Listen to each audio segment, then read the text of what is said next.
My fondest memory of Xena was probably about 2 seconds long.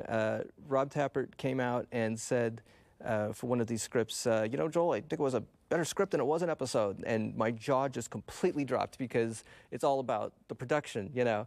And he went back and fixed a few things, but it was the greatest compliment he's ever gave me. He really seemed to like that script. And yeah, that was my fondest memory, is that I seemed to get to Rob Tapert and he seemed to really like it. Nika, come. They're friends.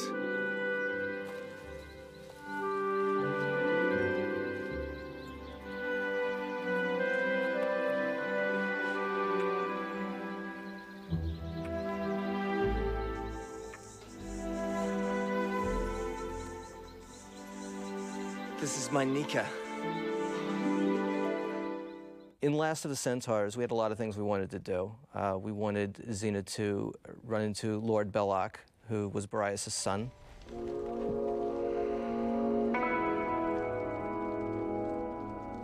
More bounty hunters, I take it.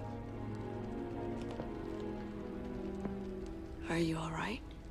She's staring in the face of her past. This man is a spitting image of Boreas. He was Xena's lover. We wanted to do sort of a guess who's coming to dinner story. Instead of Sidney Poitier, you have a centaur. You have a rich lord whose daughter has fallen in love with a horseman. And what do you do about that?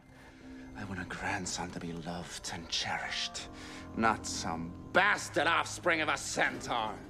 We wanted to do sort of a Romeo and Juliet story between the centaur and the princess. And we also wanted to sort of explore what happens when you have only one person left of a race. You know, it's the last centaur, and how important does that become to transport this last centaur to a safe place and save the entire race? It's a boy. A centaur. Her grandson. How long? Anytime. Right, Nika? I've been feeling some pains already. You know, he's driven. He hates the centaurs. He's a racist against centaurs, and he's driven to genocide. And no, he doesn't apologize. You know, he's pretty much a bad guy. You know, and his daughter falls in love with the centaur, and so that's what we wanted to play.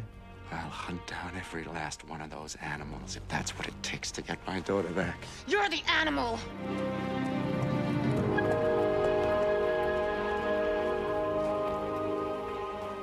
Son of Boreas, what have you done? This was prophecy. I haven't changed anything. One of the things Rob Tapert realized we could do as we were talking about the story was that there was a large clip between Xena and Boreas that we'd shot a couple seasons beforehand. And we realized it would fit kind of nicely into the story. And he said, you know, we could do kind of a sneaky clip show in a way. So yeah, I wrote a script with about a 10-page chunk in it that has already been shot years ago, and my job was to sort of fit it in there seamlessly, and it turned out really well. Tip for your kid. Never step between two people and their passion.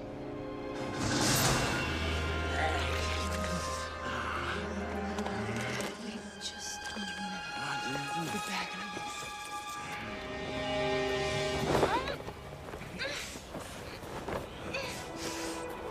Word of advice for your kid. Never step between two people and their passion. It can't be. It is. Was Xena feeling guilty because she took Boreas away from Belloc? Yeah, she was driven by that guilt. I think this is one of those episodes where it wasn't destroy the enemy, it was enlighten the enemy, it was, solve things from the past. So she ends up not killing the guy. But yeah, I think she was loaded with guilt about that.